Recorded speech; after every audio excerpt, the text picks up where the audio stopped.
Bienvenue sur DMG TV, les histoires mystiques. Si tu es nouveau sur la chaîne, n'oublie pas de t'abonner, de laisser un commentaire, de liker et de partager. Tu veux raconter une histoire? Il y a un numéro à l'écran sur le plus 237 655 81 90 17. Envoie ton histoire et on va jouer sur YouTube, Facebook et TikTok. On poste 6 histoires tous les jours sur YouTube, la chaîne c'est DMG TV. Ce qu'on fait c'est pour sensibiliser, donc s'il vous plaît, toujours laissez un like, commenter, partager. Même si tu n'as rien à dire en commentaire, tu peux quand même dire merci pour l'histoire. Et si tu veux t'adresser à quelqu'un en particulier, tu peux dire peut-être histoire 1, voilà ce qu'il faut faire. Ou alors poser ta question directement après avoir le H1 que tu vas écrire. Ou alors H2 pour dire histoire de voici. Donc, laissez un commentaire, partagez comme d'habitude. On va commencer avec la première histoire. Bonjour DMG. Bonjour aussi à tous. Bonjour aussi à la grande équipe DMG. J'espère que nous allons tous bien par la grâce de Dieu.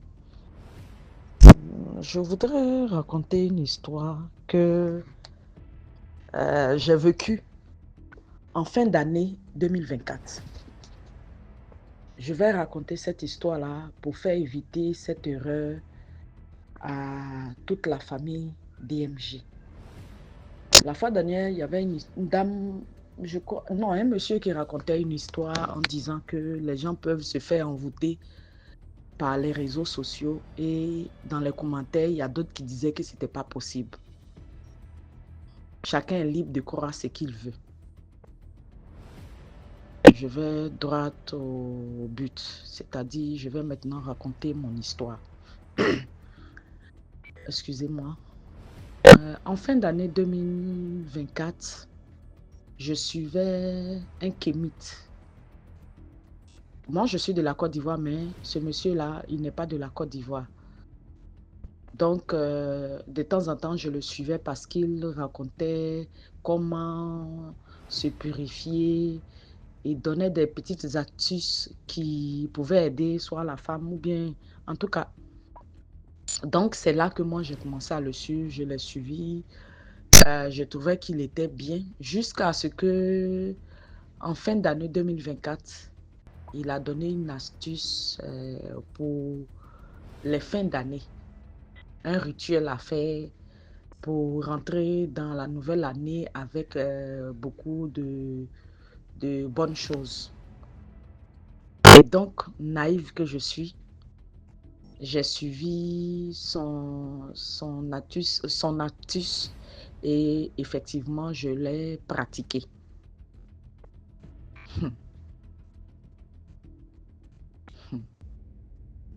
Depuis que j'ai utilisé cette astuce-là jusqu'à aujourd'hui, depuis que j'ai fait ce rituel-là, je l'ai fait le 31 décembre 2024. Je vous assure, vous êtes libre de me croire et de ne pas me croire. Ou de ne pas me croire, pardon.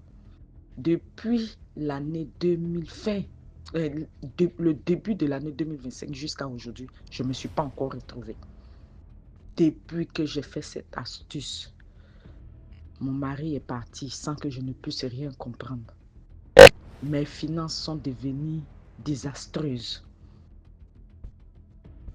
Pour juste citer ces deux choses-là, mais il y en a encore plus. Ça a vraiment détruit ma vie. Alors donc, je raconte ce qui m'est arrivé afin que les autres évitent les rituels ou bien les astuces qu'on nous donne pour fin d'année sur les réseaux sociaux. S'il vous plaît, évitez parce que actuellement, j'ai pris pour mon compte et je subis toujours, mais je rends grâce à Dieu parce que heureusement, je me suis rendu compte, même si c'est pas tôt, je me suis rendu compte maintenant et je travaille là-dessus. Faites très attention aux astuces ou bien aux rituels qu'on vous donne sur les réseaux sociaux pour les fins d'année ou bien pour entamer une année, comment je peux appeler ça? Pour entamer une nouvelle année prospère. C'est du pipeau et vous allez vous faire envoûter. Je ne dis pas que tous sont les mêmes. Celui-là, il n'est pas de l'Afrique de l'Ouest. Il est de l'Afrique centrale. Je ne dirai pas son nom, mais néanmoins, je me suis fait avoir et aujourd'hui, j'en subis les conséquences. C'est maintenant que je me suis réveillée, je commence à rentrer en prière pour pouvoir me sortir de là. Donc, évitez, je vous en supplie, évitez les rituels, les astuces qu'on vous donne pour fin d'année, pour boucler l'année en beauté et rentrer dans une nouvelle année en beauté. C'est pas du tout, c'est évident. Pareil, ces gens-là, ils sont prêts. De la même manière, DMG est prêt à rencontrer comment on appelle ça, les histoires pour nous faire, pour nous édifier, nous faire éviter certaines choses. C'est de cette même manière, eux aussi, ils cherchent à trouver, ils font des petites astuces pour que nous n'évitions pas.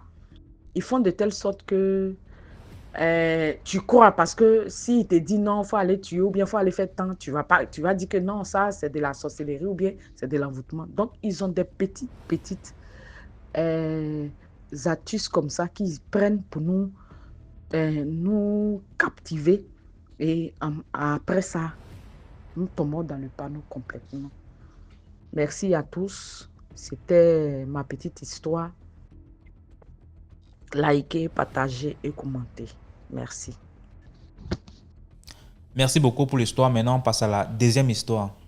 Coucou la famille, coucou DMG, partagez, likez, commentez. Surtout ceux qui regardent en Soum Soum, s'il vous plaît, likez. Merci. J'ai suivi l'histoire de... J'ai oublié le numéro, mais on parlait de chasseurs. Mon oncle nous a raconté, c'est même pas mon oncle, bon, on peut dire quoi, je sais pas comment on va expliquer ça, bon, bref, je vais l'appeler mon oncle. Il a raconté une histoire parce que lui-même il est chasseur, il était, puisqu'il est décédé, de ce que j'ai appris, il était chasseur. Alors dans le petit village où j'ai grandi, il est venu là vivre et avec une femme de ce village-là. Elle même on ne sait plus où elle est partie, on ne sait pas où elle est. Avec une femme de ce village-là. Jusqu'au jour où ma maman partait au champ, elle a croisé en route. Elle dit, hey, toi, elle te connaît? Enfin, on était avec elle. Elle dit, tu fais quoi ici? Elle dit, ah, il est venu là en mariage. Excusez le terme. Il est venu en mariage là chez une femme du village. En fait, il est vrai qu'il vivait ailleurs, mais bon, il se côtoyait. Vous connaissez le chasseur et la viande. Tu donnes la viande à la femme à l'époque. La femme là va venir en mariage chez toi ou tu viens chez elle. Elle a dit c'est son village. Alors tu viens. La bourse est proche d'elle que du lieu où tu vis. Autant mieux venir vivre avec nous. Voilà.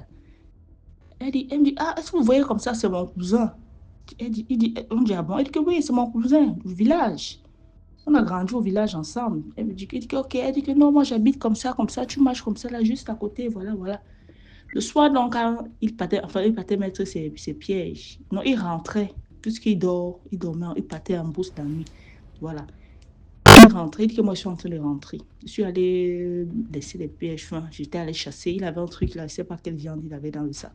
Le soir, donc, il vient donc, il cherche la maison de la maman, sa soeur. Oh, maman, me voici. Coq, c'est moi. Il dit, ah, tu t'es retrouvé? Il dit, oui, voilà, voilà. Je ne veux pas les détails. C'est même trop assez de détails.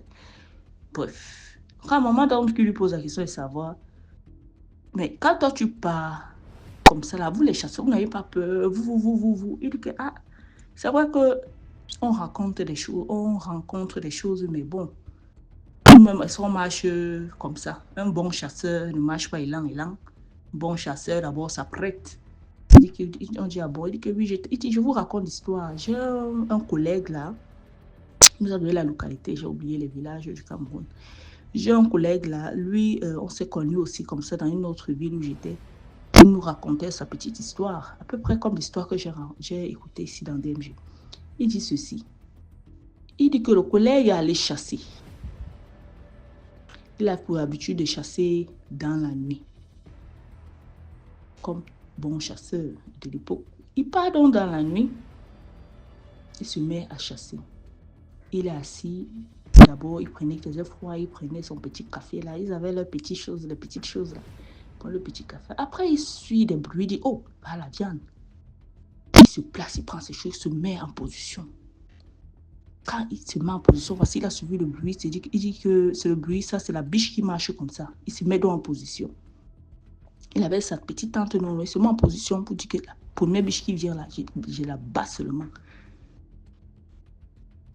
Quand il suit comme ça, après il suit plusieurs bruits. Il dit qu'attends un peu, il faut un peu que je me concentre. C'est une troupe de de biches ou quoi. Il se place. Il voit un groupement de personnes. Il dit, ah, les gens viennent faire quoi ici la nuit? Il remarque que les personnes portaient les habits de la chorale. Vous savez, la chorale, c'est du blanc. Portaient les habits de la chorale. Ils ont souvent leur robe là. Ils se cachent bien dans l'herbe. Ils regardent ce que les gens ils font les rondes, ils discutent. Après, ils enlèvent tous leurs habits de la chorale là, ils mettent par terre. Puis ils sautent, ils font d'un pas fou. Quand ils sautent là, ils deviennent des biches. Ils sautent, ils deviennent des biches. Chacun, dès qu'ils sautent, il se transforme en biche. Je crie, je pleure, je fais comment? Mieux, je regarde. Le gars, il est concentré. Pendant qu'il fait ça, en fait, les biches là sautent, elles entrent dans les champs des gens. C'était pour aller voler la nourriture. Vous comprenez un peu? Pas te voler la nourriture dans les champs. Des pauvres citoyens normaux qui dorment dans la nuit. Sont allés, c'est pour aller voler la nourriture. Mais ils se transforment en biche. Je ne sais pas comment ça se passait là-bas, mais c'était pour aller voler la nourriture. Parce que dans la région, les gens se plaignaient que oh, tel animal a mangé ma nourriture, tel animal, je suis allé trouver qu'on a déterré, c'était les biches là. Le monsieur, dans lui, il a ramassé le soutane là. Il l'a mis dans son sac. À la place de la viande qu'il met souvent, il a pris les soutanes, il l'a mis dedans. Il est parti. Là, ici, je vais rentrer. Pris, marcher vite. Il est rentré chez lui. Quand il rentre chez lui, il garde ces choses-là. C'était un samedi. Les samedis, on peut au champ. Dimanche, c'était la chorale. C'était l'église. Il part donc très tôt le matin. On connaît, dans les villages, on connaît où le prêtre reste. Il part, il donne des soutanes. Il dit que voilà ce qui m'est arrivé dans la nuit. Mais je suis sûr que ce sont les gens de ta chorale. Le prêtre a pris les habits là. Il a mis dans son sac. Il allait à l'église avec. Le jour là, monsieur le chasseur aussi allait à l'église. Quand il va à l'église, il s'assoit au premier rang. C'est le spectacle que lui, il attend depuis. Il y a quoi? L'église, il constate que le pasteur, les choristes là, chacun vient en civil. Les deux se regardent. Les deux qui connaissaient l'histoire se regardent. Chacun vient en civil. Le prêtre qui leur demande, mais où sont passés vos touches? Où sont les touches? Où sont les soutanes? C'est quoi? Mais bon, bref, je ne sais pas comment on appelle ça. Oh, on a lavé, on a fait la répétition dans la nuit. Bon, on a un peu mangé, nos habits se sont salis, et voilà, on a lavé, nous tous là, on peut voir comme ça ne donne pas, c'est mouillé. Je dis que d'accord, pour éviter le gros scandale, il faut avoir à vaguer son occupation première, qui est l'homélie. Le gars prêchait, ils ont animé comme d'habitude. L'église a fini. Il a dit que personne ne sorte. Il a pris leurs touches, sur les soutanes. Il a classé devant l'église. Ça veut entre le lieu où le pasteur ou le prêtre est. Il y a toujours une marche ou deux marches. Il y a toujours, lui, il est plus haut que nous. Il les a classés là par terre, entre les marches là. Il dit que chacun vient récupérer sa soutane. Les gars, les choristes, tu peux faire. Qui va se lever? Ne pas te dire que ta soutane était mouillée. Qui va se lever, venir prendre la soutane? Personne. Il dit que voilà, vous ne venez pas. La personne qui ne vient pas prendre, je vais dire ce qui se passe. La honte de ça. Qui va se lever? Là, le prêtre donc explique ce que le chasseur a vécu. Il dit que dorénavant, à partir d'aujourd'hui, voilà les voleurs et les sorciers du village, les gens qui viennent se cacher à l'église, comme quoi ils prêchent la parole, ils louent l'Éternel et tout ce qui va avec. Vous voyez donc? Voilà vos sorciers, vos voleurs de mancabo, manioc, des gens qui ne parlent jamais au champ. Ils ont toujours la nourriture chez eux. Ils achètent où? On ne sait pas. Voilà ça là-bas. Là, il leur a banni de l'église. Si tu veux venir à l'église, tu te repentis, tu abandonnes ce monde-là. Tu abandonnes pas dans ce monde-là avant de revenir vivre l'esprit, veut dire quoi? La vie de chrétien. C'est un peu ça mon histoire. Donc, il nous racontait comment les chasseurs rencontrent des choses dans la nuit. C'est un peu ça ma petite histoire. Merci, bye bye.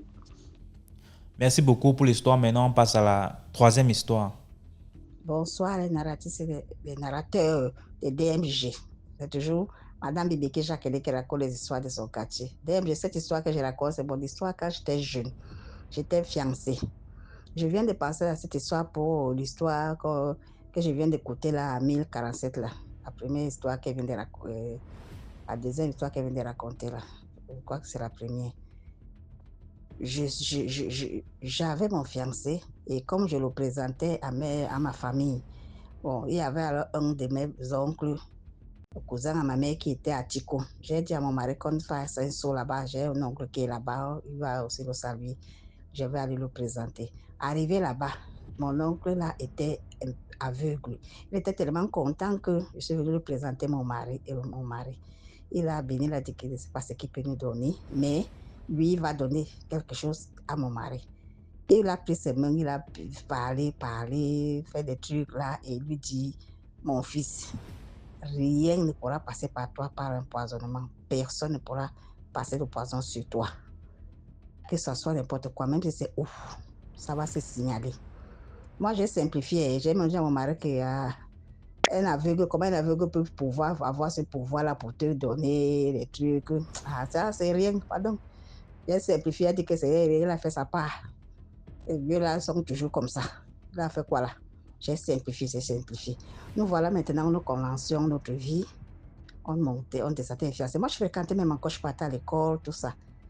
Jusqu'au moment où on avait déjà fait la dot, il fallait programmer le mariage. L'un de ses cousins de mon mari, s'est marié. On a donné le billet, sachant que lui, il est déjà fiancé. On lui a donné le billet, monsieur et dame. DMG, on est parti à cette soirée-là. Je suis partie à la soirée, je ne sais pas encore même rien connu dans la famille. On nous a fait notre table, tout ça. Je ne sais pas ce qui s'est passé. Là où on était assis, celui qui avait sa grande famille était là. Moi, j'étais presque une étrangère. J'étais assise là à ma place. Je crois que c'était à la salle F. Je me rappelle bien de la salle là où nous étions. C'était la salle F qui vient de côté là-bas. C'est là-bas que nous étions à cette soirée-là. Et j'étais à ma place. Après, voir le moment après le repas, le mouvement, il fallait un peu danser. Comme mon mari était trop timide, il a eu envie de pouvoir essayer de danser un peu. Nous voilà alors, il dit qu'on va danser. DMG, quand on se lève, on va danser, la musique qu'il voulait, on a essayé de danser. Quand on rentre, c'est quand on danse un peu de chaleur, là, le corps chauffe. Nous avions laissé nos verres. Quand on venait chercher nos verres, dès qu'il a seulement tendu la main, mon mari ne boit pas de la bière. Dès qu'il a tendu la main sur son verre pour pouvoir boire son jus, maman, le verre a seulement éclaté. Je dis tout va. Et les gens qui étaient devant les côtés, tout le monde s'est étonné. Les gens qui étaient à côté sur nos tables étaient effrayés. Mais quel mystisme! Qu'est-ce qui se passe comme ça? Le verre a éclaté. Tout, comme c'était à peu près comme, je sais, quand on lance une bombe, ou bien quand les enfants qui lancent les cahiers sur une bouteille, c'est comme ça que ça a éclaté. Ça, c'est devenu en miettes, éclaté. Après, ça m'a dit, hey. Il m'a dit seulement que voilà, le pouvoir de ton oncle. Ça, ce qui m'a empoisonné comme ça devait être ses cousins, ses frères là. On a mis le poison dans son verre. Ça a éclaté. Et quand j'ai vu comme ça, tout le monde a seulement dit attention. Je lui ai dit que là où nous sommes là, il peut mettre ça autre place. La personne qui a mis ça va changer. Là où nous sommes là, je ne peux plus rester. Il faut que nous rentrions. J'étais vraiment terrorisée. Directement, nous sommes rentrés. C'est à partir de ce moment que j'ai cru que vraiment, même si quelqu'un aveugle et qui peut faire sa chose, vraiment, il peut. Ce pouvoir était resté sur mon mari, que tout le monde faisait que vous veniez le voir. Oh, tu peux m'amener le pouvoir que tu as appris ça, comment c'est le pouvoir que tu as appris, tout. Il a dit que non, moi je ne fréquente pas les marabouts. C'est l'oncle de ma femme qui m'avait donné ce pouvoir-là. Bon, ma femme disait même que c'était rien. Bon, comme ça s'est réalisé, je ne suis pas partie chez quiconque pour faire ça. C'est pour ça que je me suis rappelé de cette histoire il y a des années, j'ai DMG. Vraiment. Il y a les gens qui ont le pouvoir ici, dehors. Ça a éclaté. Le verre s'est mietté comme la cendre. Donc, il faut vraiment qu'on se méfie dehors. On ne sait pas qui est qui. Ça pouvait même être quelqu'un d'à côté, sa personne plus proche. C'est ce que dit souvent mes enfants, qu'il n'y a pas d'amis. Même les frères, quand tu vois que tu n'es pas très sûr, il ne faut pas avoir confiance. Depuis ce jour-là, quand je vais dans une fête maintenant, je regarde toujours mon verre, soit je le vide, soit je tiens ma bouteille. Vraiment, c'est très, très, très mauvais. Ces choses qu'on fait au poison, là, c'est même depuis avant, hein. Vraiment. Donc, c'est ce que je voulais dire, que nous faisons tous attention. Ne comptons pas que vous ayez confiance à tête. N'ayons confiance en personne, sauf à seul le Seigneur Jésus à qui on doit avoir confiance. À qui on va avoir confiance. Parce que là, à la table, nous étions avec la famille proche. Qui a dû le faire? Qui a fait ça? Donc, méfions-nous, soyons toujours attentifs. Bye, bye, bye, bye. C'est Madame Becky Jacqueline. Bye, bye, bye, bye. Merci beaucoup pour l'histoire. Maintenant, on passe à la 4e histoire. Coucou la famille IMG. Je viens encore aujourd'hui vous raconter une histoire qui est mienne. C'est depuis le Gabon en tout cas. L'histoire, c'est, comme je disais, c'est mon histoire, une histoire de couple et qui à l'intérieur a franchement dérapé. Je vais beaucoup couper parce qu'elle est longue. C'est une histoire de 5 ans de vie et je vais préférer couper pour éviter de vraiment prendre du temps. Peut-être la trancher en deux histoires, voilà. Donc la première, c'est ma relation avec mon partenaire. Dans les débuts, c'était tranquille, comme dans toute relation. Mais à un moment donné, lorsqu'on a vraiment décidé de s'installer, de commencer à projeter ensemble, ben, c'est là où les vrais visages se sont montrés et c'était plus spirituel. Alors de son côté, sachant pas exactement d'où ça venait, si c'était une fois affecté dans la ville, s'il avait eu à attirer un génie étant dans la ville ou depuis là où il était, ça je ne peux absolument pas dire, mais j'avais des combats spirituels avec lui où à chaque fois je me battais avec une femme de nuit qui à chaque fois me disait que je n'étais pas à ma place, que je devais partir et tout le reste. Et donc, c'était un peu ça. C'est pas que j'étais parfaite et que c'était lui le problème. Non, on avait tous les deux des problèmes. On avait tous les deux des soucis également. Mais moi, je combattais cela à chaque fois et je priais beaucoup là-dessus pour que ça cesse. Sauf que on dit que dans une relation, ce sont les deux, excusez-moi du terme, ce sont les deux fesses qui doivent bouger. S'il n'y a qu'une fesse qui bouge, franchement, ça ne pourra pas aller. Alors moi, j'étais vraiment dans la chose, sauf que l'homme, vraiment, c'était pas ça. Et avec sa famille, tout allait bien. Avec ma famille également, ça allait. On avait été acceptés par nos familles respectives. Et c'était la joie à ce niveau-là. Mais à l'intérieur, il y avait ces combats. Alors, pour ne pas trop aller en longueur, on a eu à se séparer une fois. Et avant la séparation, la même femme de nuit était venue après tant de combats, une nuit tellement moi-même également, j'avais déjà décidé d'arrêter de me battre pour ça et de lâcher prise. Il n'était pas à la maison ce jour-là, cette nuit-là, il était au travail. Et quand je me suis endormie avec mon petit garçon dans la même chambre, en songe, je suis maintenant à la terrasse. Et cette femme est dans la maison. Et de là, elle me dit, dorénavant, c'est là-bas ta place. Comme pour dire, je n'ai plus le droit ou je ne suis plus dans ma maison. Et là, avec une colère, je me suis levée, j'ai dit, oui, j'accepte. Donc spirituellement, déjà, j'avais accepté une séparation qui n'a même pas tardé une semaine après. Pour un rien, on s'est emporté, je pris mes bagages, je suis partie. On a fait 6 mois de séparation. Il est revenu vers moi après ça. Il s'est excusé, il a reconnu ses torts, on a essayé, mais moi, j'avais pas vraiment envie, quoi. Donc, les parents nous ont réunis, etc. Et le jour où j'avais enfin accepté de l'inviter à la maison, il était venu dormir. On dormait, en fait, c'était tranquille. Cette nuit-là, j'avais pas eu un sommeil assez tranquille, posé. Je vois d'abord un groupe d'enfants qui arrivent à la maison en mode guerre, qu'ils sont venus pour me faire du mal.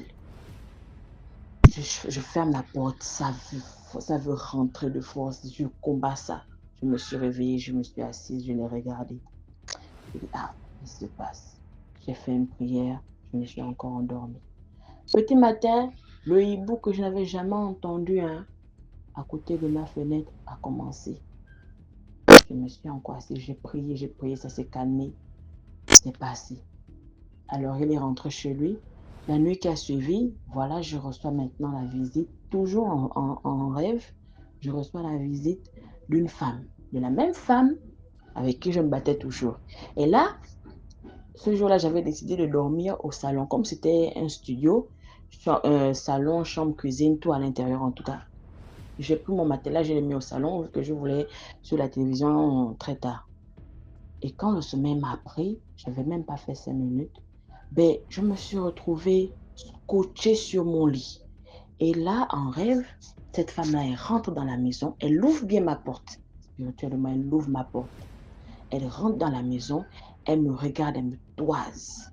Elle va dans ma chambre. Je ne sais pas ce qu'elle est allée faire là-bas. Elle regardait à gauche et à droite. Elle ressort, elle me toise. Elle va en cuisine, elle regarde tout.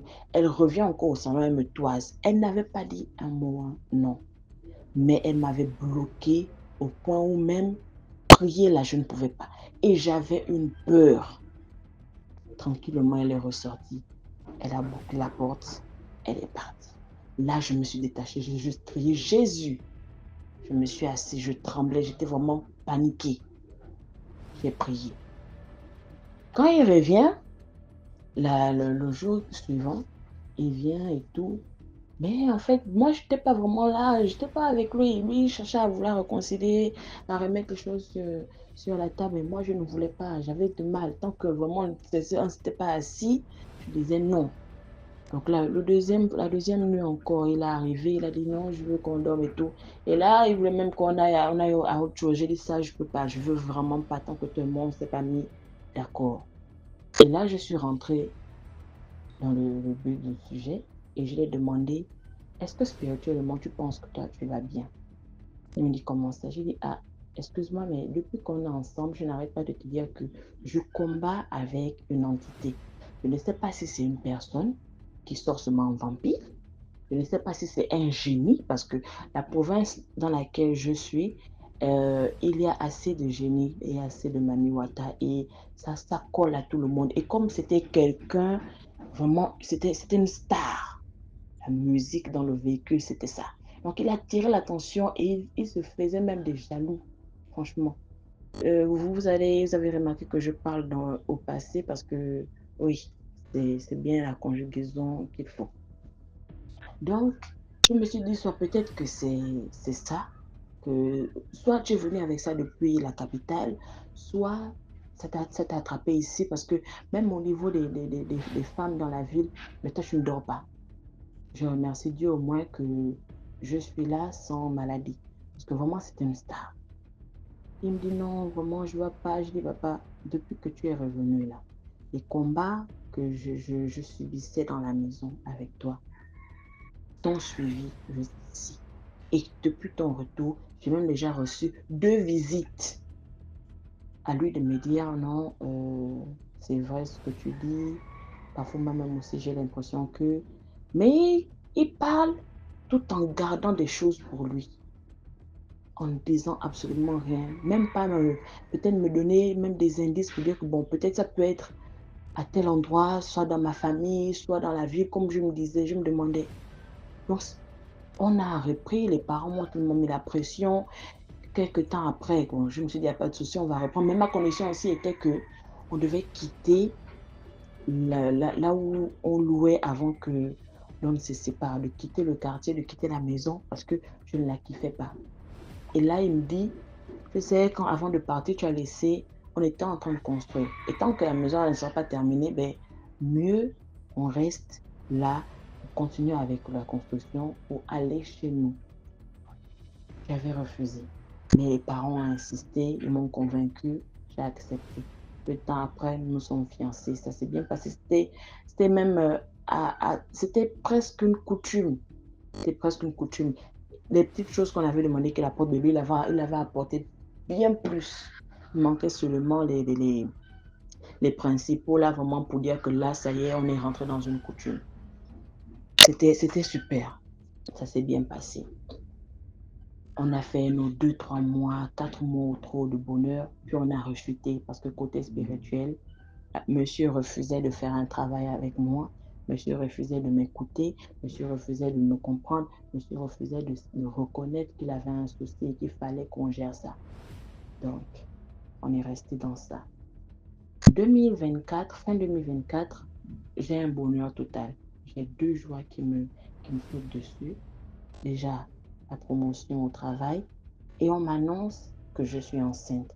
Alors que, et bon, vu que c'est vrai que c'était pas la première fois avec lui, parce que j'avais déjà eu un retard, mais qui était parti à quoi, 1 mois. Et lui, il mettait également la pression sur ça, disant que oui, voilà, un jour, je me suis levée pour dire, oh, j'ai mal dormi et tout, que mon ventre est vide. Donc, quand j'ai eu cette nouvelle-là, j'étais tellement contente que je n'ai rien dit de mon côté. J'ai appelé sa maman, avec qui j'étais très proche, qui me soutenait, en fait, elle était d'un amour comme une mère. Et moi, en retour, je faisais également mon possible pour que son fils s'occupe d'elle. Qu'on ne vienne pas dire non parce que X est avec Y, il ne pense plus à sa famille. Non. Chaque fin de mois, dans son argent, je prenais et j'envoyais. Dans mon argent également, je prenais et j'envoyais. Mais de mon côté, c'était pas ça. De mon côté, il n'y pensait pas. Si je ne craquais pas, il ne le faisait pas. Je me disais, bref, ça ne me concerne pas, mais au moins, quand je peux là, moi, je ferai toujours. Et là-bas, il y avait une joie totale, sauf que derrière, sa petite sœur, son unique petite sœur, va dire, Chanel, pourquoi est-ce que tu as dit à maman que tu étais enceinte? Je dis, ah, comment ça, pourquoi? Ah non, il fallait que tu gardes ça là-bas pour toi. J'ai dit, oui, c'est vrai que lorsqu'on a ce genre d'informations-là, autant passer le premier trimestre dans le silence, mais tellement j'étais joyeuse avec tout ce qui me sortait, avec les parents de son côté également qui me mettaient la pression. J'avais une joie, j'avais déjà oublié ce facteur-là.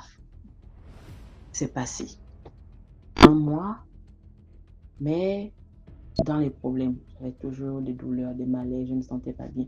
Et quand je suis allée à l'hôpital, le médecin m'a dit non, madame, vous avez une grossesse précieuse. La grossesse précieuse, c'est-à-dire une grossesse assez fragile, qui à la longue, même si elle tenait, on devait me faire un cerclage, vraiment pour empêcher d'avoir à gérer le pire. Le deuxième mois est arrivé, c'était toujours dans ça. Donc, il me fallait encore 1 mois pour pouvoir maintenant aller à l'hôpital et faire un cerclage. Et là, lorsque le troisième mois est arrivé, on s'apprêtait déjà à le faire. Une nuit,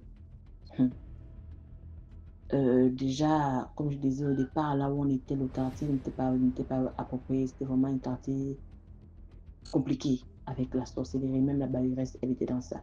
Et elle avait un enfant ganga. L'enfant ganga, quand il est arrivé, il m'a vu. Automatiquement, il a commencé à me faire des yeux d'amour et tout. Genre, il était intéressé par moi. Et moi, clairement, je lui montrais que je n'étais pas du tout intéressée, qu'il ne devait même pas essayer. Donc, vu qu'il voyait que physiquement, il n'y arrivait pas, spirituellement, il venait maintenant pour m'attaquer. Monsieur d'abord l'a vu. Monsieur m'a dit ça en blaguant, oh, mais j'ai fait un rêve, voilà, et tout le reste. J'ai attiré son attention. Et moi également, dans le rêve, je me suis battue fort fort avec lui. Et où il me disait, pourquoi tu me refuses? Je me suis battue, je l'ai frappé, je lui ai dit, ne m'approche plus jamais. Je ne vais jamais t'aimer. Il ne faut plus jamais penser que tu peux m'avoir. Plus jamais. Donc, ça, voilà un peu. Et quand elle a su, ils tous ont su là-bas que j'étais enceinte, ben, c'était un peu bizarre. Il y avait une joie dehors, mais moi-même, au fond de moi, je sentais que il y avait quelque chose de mauvais, quoi. Je faisais de ces songes compliqués où une nuit, je suis endormie. Et là, je me retrouve dans une maison inachevée avec mon fils et une autre femme que je ne connaissais pas. Puis, une voiture approche.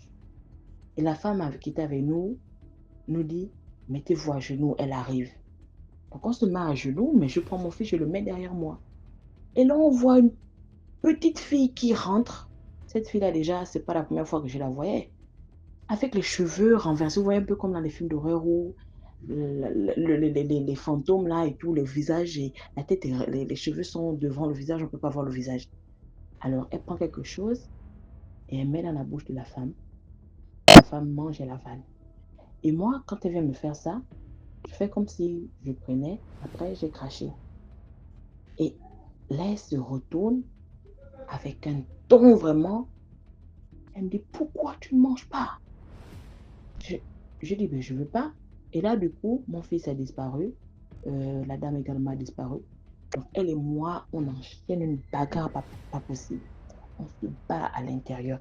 Et là, elle réussit avec quelle qualité de force à me tenir les mains et puis elle me dit: «D'ailleurs, c'est pas toi qui m'intéresse. D'ailleurs, je suis pas venue pour toi, mais c'est ce qui est en toi là, ce qui est dans ton ventre qui m'intéresse». Sa bouche ça s'est agrandi, ça s'est élargi et elle a directement mis mon ventre dans sa bouche. Je sentais comment elle tirait, elle tirait. Je ne faisais que crier: «Jésus!» Je priais, je priais, je priais. Je me suis réveillée, j'avais mal au ventre. J'avais mal au ventre. Ça, je crois que c'était le lundi. Le mardi, j'étais fatiguée, j'ai quand même forcé à aller au travail et je suis revenue. Quand je reviens, j'écoute ma bailleresse qui est en train de craquer, soi-disant que l'eau ne se gère pas bien et tout le reste. Où je suis allée la voir, il pouvait être 18-19 heures quand je suis allée la voir et elle était à l'arrière avec son fils Nana également qui en fait agitait la maman pour qu'elle puisse vraiment parler dans ce sens. Où je suis venue, je dis: «Mais maman, lorsque nous sommes rentrés chez toi, nous sommes entrés avec un contrat. Le contrat disait que nous payons la maison et le courant, mais que l'eau était à votre charge. Quand vous voulez même, vous allumez le compteur, vous fermez ça comme vous voulez. C'est que nous, ici, nous sommes dans le besoin, on est obligé de vous attendre. On n'a jamais parlé là-dessus, on ne s'est jamais plaint. Donc pourquoi est-ce que maintenant vous faites que vous murmurez, vous nous critiquez, vous nous insultez? Qu'est-ce qui se passe?» Je n'étais pas là avec la guerre. La maman était agitée. J'ai dit: «Maman, bon, en tout cas, moi, je ne sais pas». Malheureusement, je ne l'avais pas su. J'avais ouvert une porte. Le mercredi, je suis repartie au travail. Le mercredi, je me sentais pas mal, j'allais très bien. Je reviens, c'est même monsieur qui vient me prendre au travail. On rentre à la maison, on mange. À un moment, je me sens comme vide. J'ai l'impression que je ne suis plus enceinte. J'ai plus de malaise, j'ai plus de boule à la gorge, je me sens bien. Je dis: «Non, il y a un souci». Il dit: «Comment ça?» Donc quand je me lève, je ressens comme une boule qui descend, qui veut genre sortir. Je bloque. Je commence à paniquer, je dis: «Ça ne va pas». Je vais à la douche, je me soulage, je vois il y a du sang. Je dis: «Non, là c'est du sérieux». J'appelle mon aînée, ma grande sœur majeure. Elle me dit: «Allonge-toi, mets les pieds en l'air». Ne stresse pas. Je m'allonge, je mets les pieds en l'air, je ressens comment ça remonte. Et là, la nausée revient, les malaises reprennent. Elle me dit: «Une fois tu seras un peu plus calme, monsieur et toi allez-y à l'hôpital, faites une échographie». D'accord. Ça s'est calmé, on a démarré le véhicule, nous sommes allés à l'hôpital vu que c'est aussi non loin. Nous sommes arrivés, on a fait une échographie d'urgence. Le gynécologue me dit: «Madame, non vous stressez, ne vous inquiétez pas, ça va. Et comme vous savez que c'est une grossesse précieuse, et vous désirez tellement cet enfant-là que pour vous, vous imaginez tout». On fait l'échographie, on voit l'enfant, il me dit: «Regardez, l'enfant, il dort même. Vous êtes en train de le déranger pour rien». Il a même secoué le ventre. L'enfant s'est réveillé, l'enfant a bougé. Et ah, le petit truc là, vraiment, ça a bougé. Je dis: «Ah, mais donc, ça va». J'ai déjà mis 3 mois et demi. Je dis: «Mais donc, à quel moment alors nous allons passer au cerclage?» Il me dit: «Ça va se faire, ne vous inquiétez pas». OK, d'accord. «Mais est-ce que c'est possible de me retenir ici parce que franchement, je n'ai pas envie de rentrer, je me sens mal». Il dit: «Non, madame, parce que vous stressez, rentrez chez vous». Il a insisté, moi aussi j'ai insisté, mais c'est lui qui a gagné. Monsieur aussi est rentré dans sa boutique: «Madame, tu stresses trop, rentrons, il n'y a pas de souci». Même pas 30 minutes arrivé à la maison, monsieur était allé en pharmacie pour prendre les médicaments qui avaient été prescrits. Je le rappelle, je dis: «Ben ça va pas ici». Je me suis encore allongée, j'ai levé, en fait, j'ai mis les pieds sur le mur et j'ai eu envie de me soulager. Et quand je me suis levée pour me soulager, ça m'a éclaté.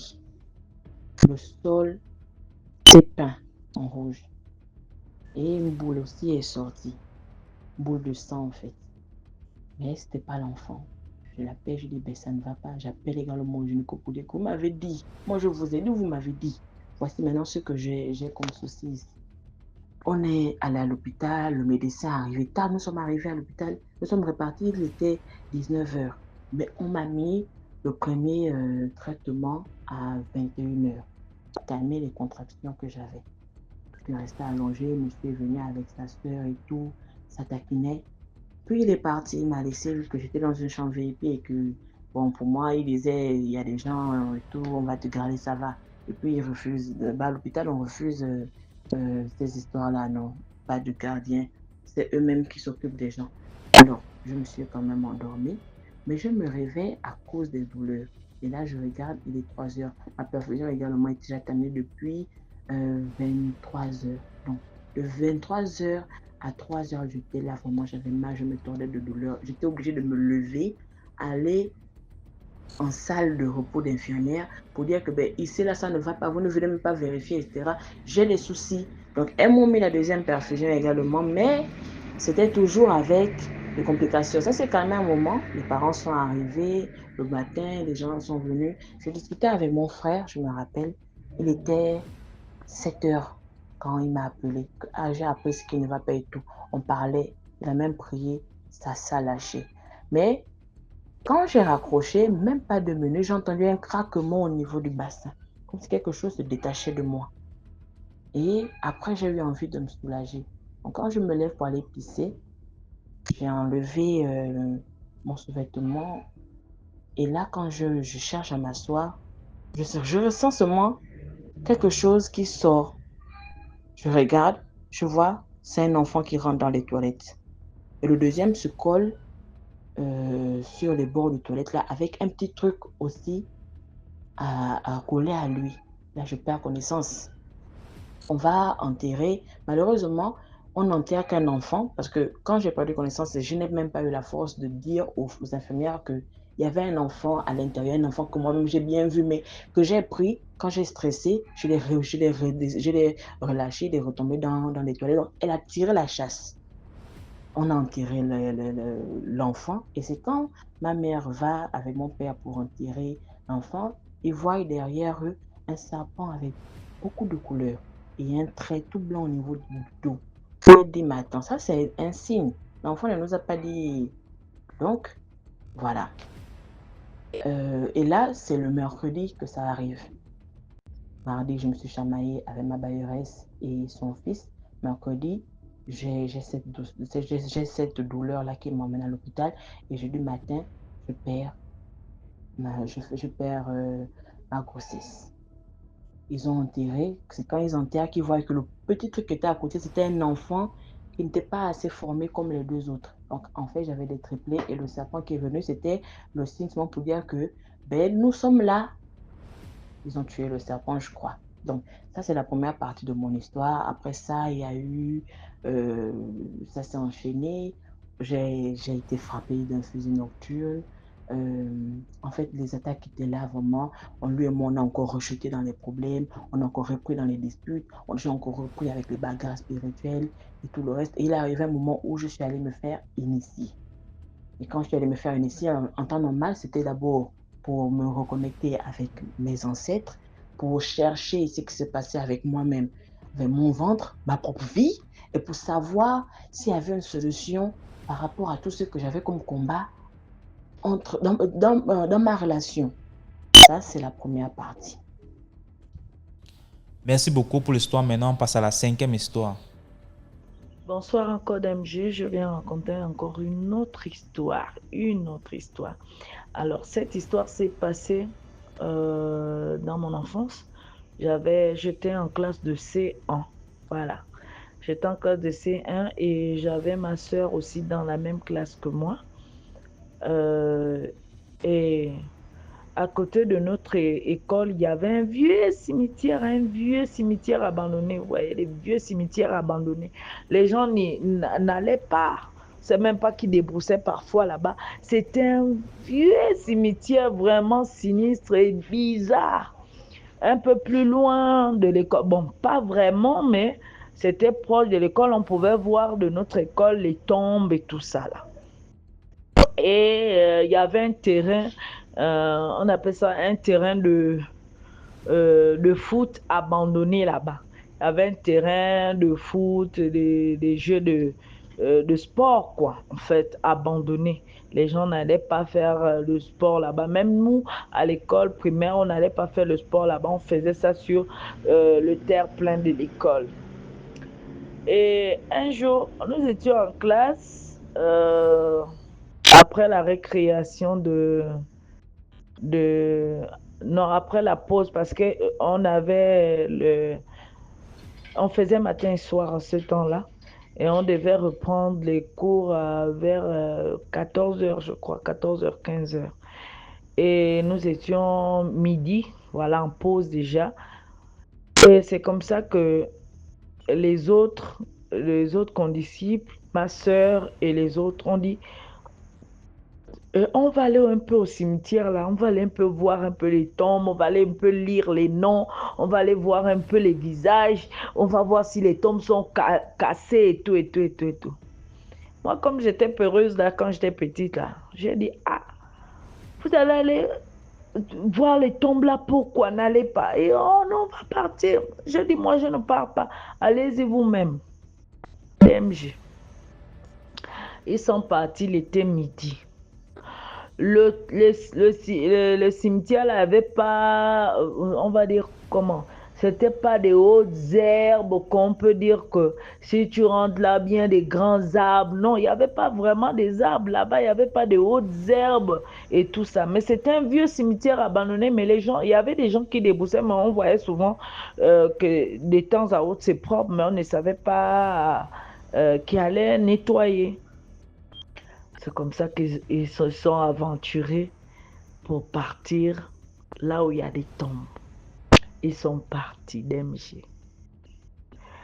Nous sommes entrés en classe 14 h, 15 h, 16 h.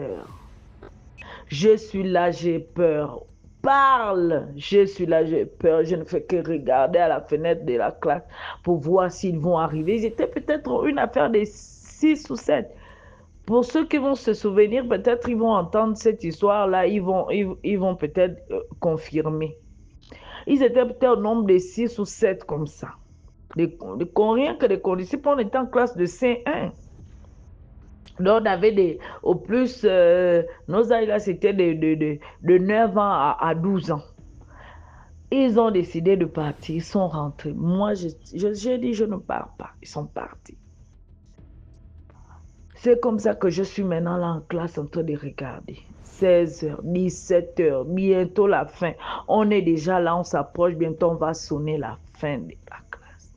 Je vois ma soeur, tous viennent maintenant, essoufflée, sale. Qu'est-ce qui s'est passé?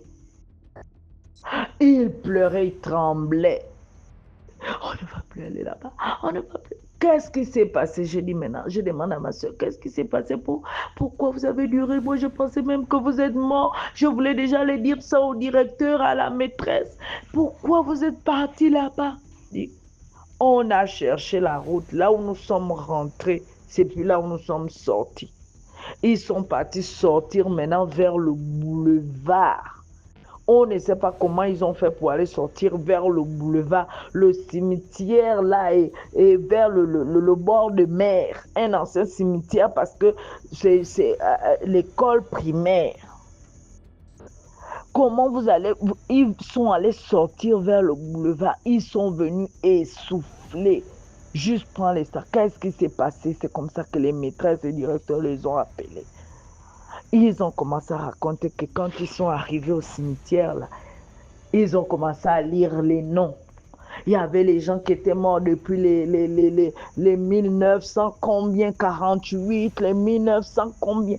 Ils regardaient les noms au fur et à mesure qu'ils rentraient. Ils riaient, ils se moquaient avec les autres. Ah, regardez le papa là, il arrive. Il court, il se cache peut-être derrière une petite touffe d'air. Il court encore. Ah! Maintenant, quand ils ont dit qu'ils reviennent, ils tournaient en rond au cimetière là. Il ne faisait que tourner en rond, il ne faisait que tourner en rond, il ne faisait que tourner en rond. Mais à chaque fois, ils disent que il y avait un monsieur qui ne faisait que croiser au cimetière. Quand ils prennent une autre route, ils savent, ah, à un moment, ils ont dit non, on va un peu cibler là où on passe et puis voir si. Mais quand ils regardent, ils voyaient qu'ils ne faisaient que tourner en rond. Ils ne voyaient plus l'entrée là où ils sont rentrés. Ils ne voyaient plus de sortie. Ils voyaient maintenant un grand cimetière que c'était déjà vaste. En temps, c'était tout juste un petit vieux cimetière. Un petit vieux cimetière. Vous voyez qu'ils ont voulu, ils ont failli mourir à cause de leur curiosité. Ils ont failli mourir à cause peut-être aller se moquer. Ils disent, oh, on va. Ils disaient que les autres se moquaient. Ils regardaient, oh, regardez lui là, ah, il est comme un sorcier. Ils étaient en train de rire. Donc c'est un peu, il faut dire que faisons attention. Quand tu regardes la tombe là, tu lis, passe. Ne cherche pas à savoir, connaître, ah, qui était dedans, qui était. Non. DMG, ma soeur a failli mourir avec combien de condisciples en ce temps-là. Nous étions encore en classe de C1 à cause de la curiosité. C'est vrai, la curiosité est bien, oui, mais il ne faut pas s'hasarder. Aller dans un vieux cimetière en croyant que c'est un cimetière simple. En temps, c'était peut-être un cimetière hanté parce qu'ils n'ont fait que tourner en rond. Ils sont sortis à 17 heures. Et ils se sont retrouvés, c'est pas là où ils sont rentrés, ils partent se retrouver au boulevard. Qui les a transportés pour qu'ils se retrouvent au boulevard? Point d'interrogation. Je ne sais pas s'ils ont été possédés ou s'ils ont reçu. On ne sait pas. Jusqu'à aujourd'hui, l'affaire là est restée comme ça. Et moi, je pris peur, j'ai dit non. Faisons très attention à notre curiosité là parfois qui peuvent nous amener à mourir, à tomber. Faisons très attention. Donc c'était ça ma petite histoire. Allez, bye bye, partagez, likez et abonnez-vous. Merci beaucoup pour l'histoire. Maintenant, on passe à la 6e histoire. Bonsoir la grande famille DMG, j'espère vraiment que nous allons tous très bien. C'est vrai que ça fait quand même longtemps et n'oublions pas, si nous sommes des abonnés comme moi, n'oublions pas de partager, de liker et de nous abonner. Surtout, le but essentiel, c'est de sensibiliser. Alors, vous avez reconnu la voix. Ici, Sam, l'homme énigmatique sans voix en provenance de la Côte d'Ivoire. Je reviens avec une nouvelle histoire intitulée L'interpellé. Voilà, cette histoire-là commence simplement par un homme qui m'a relaté cela, c'est-à-dire une connaissance à un ami proche, qui explique son histoire en disant comme ça que il avait fait la connaissance d'une jeune fille, cela faisait vraiment 4 ou 5 ans. Et durant ces 4 ou 5 ans, c'était pas vraiment facile parce que vous savez un peu comment sont les relations de couple de nos jours. Une relation sans investissement physique, moral ou encore financier n'est pas totalement une relation. Il était avec cette dernière, il faisait de son mieux qu'il pouvait pour essayer d'aider cette dernière parce qu'elle était en réalité orpheline de père et elle avait seulement que sa mère qui y vivait, qui vendait des fois des beignets pour pouvoir subvenir à ses différents besoins, mais ne pouvant pas assurer la charge tout seul. Elle avait décidé comme ça d'interpeller ce personnage qu'on va surnommer Jérôme. Jérôme était son petit ami et tous les deux vivaient un amour vraiment indescriptible. Ils s'aimaient tellement à un point qu'on ne pouvait pas imaginer. Bon, les choses en entraînant d'autres, ils ont fini certainement par commencer à avoir des disputes. Et cela, ça a commencé que quand cette dernière devait aller au niveau de, je dirais, au niveau de Boaké, ça c'est une ville au niveau de la Côte d'Ivoire, pour suivre une formation en hôtellerie. Et depuis que ce dernier-là s'est rendu au niveau de Boaké pour suivre sa formation, il a remarqué un certain changement de la part de cette dernière. Elle n'était plus assez proche, elle n'échangeait pas trop comme avant, elle ne prenait plus assez de ses nouvelles. Bon, des choses qui indirectement lui donnaient l'impression qu'elle avait fini par trouver quelqu'un d'autre. Mais toutefois, il n'avait aucune preuve, donc il ne pouvait pas véritablement affirmer que cette dernière le trompait. Bon, par la suite, en raison de la distance et en raison aussi de la méthode, de la manière de s'y prendre, parce que les relations à distance sont des relations qui sont les plus complexes. Les relations à distance sont des relations qui sont vraiment complexes. Si on n'a pas vraiment un mental de résistant et on ne se met pas, on réunit pas tous les moyens pour se donner la possibilité ou la force que toute chose marche, c'est vraiment compliqué. Alors voilà que 5 ans plus tard, Et la relation avait atteint une certaine froideur qu'on ne pouvait pas décrire, c'est-à-dire on ne pouvait pas décrire plus tôt, voilà, excusez. Et ils vont tous deux décider comme ça de se séparer. Voilà. Ils vont se séparer, chacun ira de son côté. Et c'est là que les choses vont commencer à se corser. Pourquoi? Parce que des années plus tard, on va dire 3 ou 4 ans plus tard, Jérôme avait déjà eu la possibilité de travailler dans une grande boîte de la place. En effet, l'entreprise qu'il avait recrutée était spécialisée dans la fabrication et on va dire la transformation du cacao. Voilà, donc petit à petit, il avait commencé à avoir de petits postes en tant que stagiaire, puis après assistant, et maintenant il est devenu collaborateur direct du directeur de l'entreprise. Et vous savez, il y a une chose que je n'arrive pas à comprendre, certainement que vous allez me donner la possibilité de pouvoir justifier cela. Certaines personnes disent généralement que quand une femme sent qu'un homme commence à atteindre c'est-à-dire une certaine autorité ou indépendante, la femme a tendance à revenir. Et effectivement, c'en est le cas. Cette dernière-là est revenue. Elle avait commencé à essayer de prendre ses nouvelles pour savoir un peu comment est-ce qu'il allait, tout ça. Mais lui, il n'y voyait que du feu. Parce que depuis toujours, il ne faudrait pas qu'on se monte. Quand bien même les deux avaient décidé de se laisser et qu'il avait fait violence ce soir pour ne rien laisser paraître, des fois, il lui arrivait de penser à cette dernière.